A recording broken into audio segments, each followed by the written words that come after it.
साथियों, इतिहास में कुछ ऐसे वीर हुए हैं जिनका नाम सुनते ही शत्रु थरथर कांप उठते थे।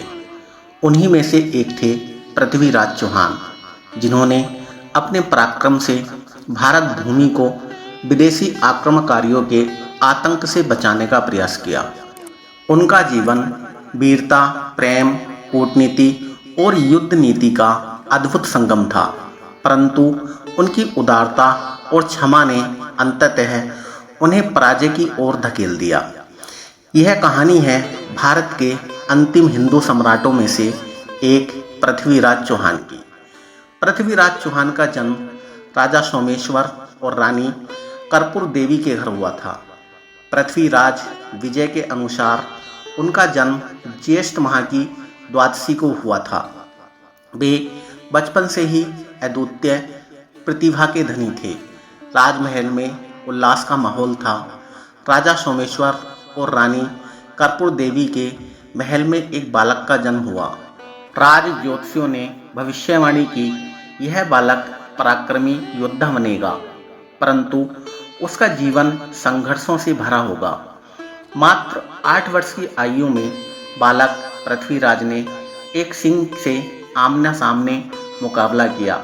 सभी दरबारी भयभीत थे, लेकिन युवा राजकुमार ने अपने बल से सिंह का जबड़ा चीर दिया। यह घटना उनके असाधारण साहस का प्रमाण बनी। उन्होंने कम उम्र में ही कई भाषाएं सीख लीं और शस्त्र विद्या में निपुण हो गए।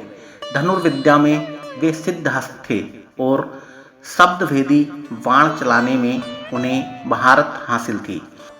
मात्र 11 वर्ष की आयु में ही उन्होंने अपने पिता की मृत्यु के बाद अजमेर की गद्दी संभाली और अपनी माता के संरक्षण में एक शक्तिशाली साम्राज्य की नींव रखी। राजा सोमेश्वर के निधन के पश्चात 11 वर्षीय पृथ्वीराज को सिंहासन पर बिठाया गया। सभा में घोषणाएं हुई, राज्य को नया राजा मिला है जो अपने पराक्रम से इतिहास रचेगा। माता कर्पूर देवी ने पुत्र को निर्देश दिया, हमारे राज्य की रक्षा तुम्हारे कंधों पर है, अपने कर्तव्य को सर्वोपरि रखना। पृथ्वीराज चौहान ने उत्तर पश्चिम भारत से लेकर राजस्थान, हरियाणा, पंजाब, दिल्ली, मध्य प्रदेश और उत्तर प्रदेश के कुछ हिस्सों तक अपने राज्य का विस्तार किया। उन्होंने अपने राज्य की रक्षा के लिए किलों का निर्माण करवाया, जिनमें करनाल का प्रसिद्ध तराइन किला प्रमुख था। सन 1175 ईस्वी में मोहम्मद गोरी ने सिंधु नदी पार कर मुल्तान पर अधिकार कर लिया। 1178 में उसने गुजरात पर आक्रमण किया, जहां उसका सामना चालुक्य सोलंकी वंश के राजा से हुआ। उस समय उसकी सेना चौहान साम्राज्य के पश्चिमी भाग से होकर गुजरी, जिससे यह स्पष्ट होता है कि उसने इस क्षेत्र के मंदिरों और नगरों को तहस नहस किया। पृथ्वीराज चौहान ने अपने मंत्री कदम बादशाह की सलाह पर चालुक्यों की सहायता नहीं की। यह एक ऐतिहासिक भूल थी। यदि उस समय चौहानों और चालुक्यों ने मिलकर मोहम्मद गोरी का पूरी तरह से सफाया कर दिया होता तो शायद भारत का भविष्य अलग होता।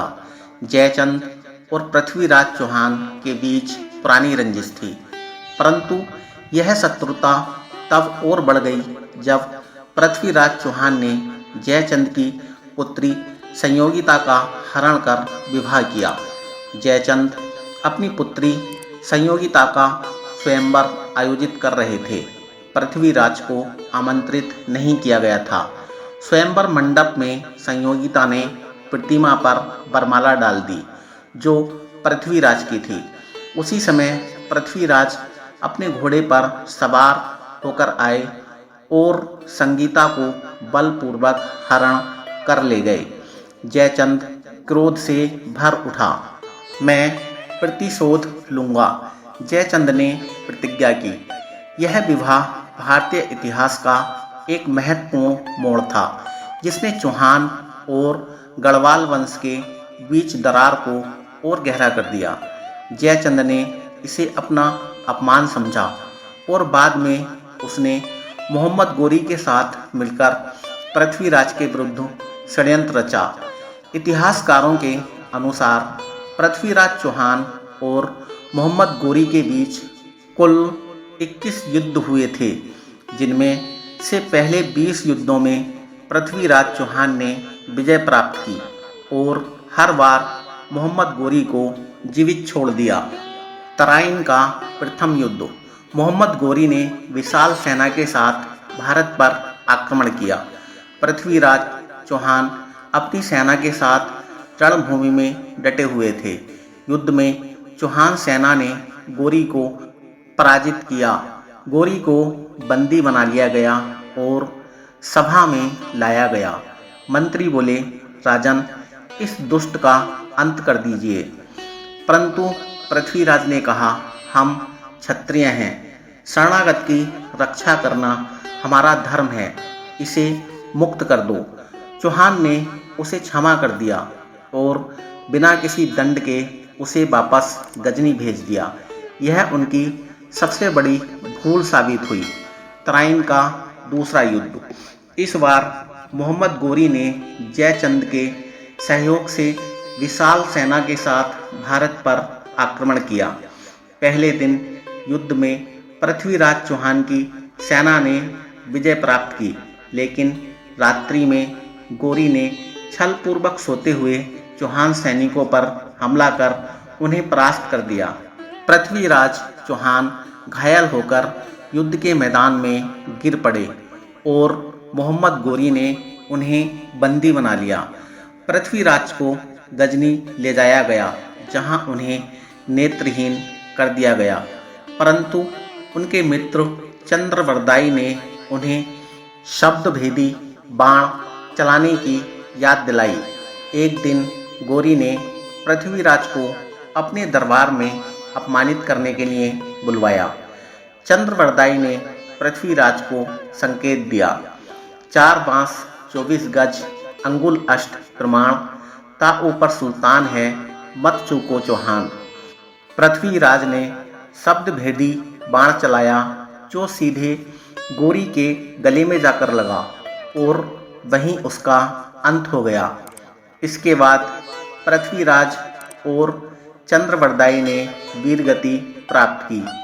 पृथ्वीराज चौहान की कहानी केवल वीरता की नहीं, बल्कि रणनीतिक भूलों की भी कहानी है।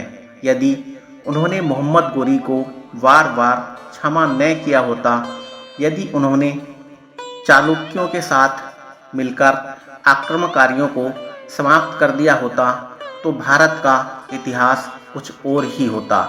यह कथा साथियों हमें सिखाती है कि राष्ट्र की सुरक्षा से बढ़कर कुछ भी नहीं होता। हमें इतिहास से सीख लेकर भविष्य में अपने धर्म, राष्ट्र और संस्कृति की रक्षा के लिए सशक्त और एकजुट रहना चाहिए। जय हिंद, वंदे मातरम।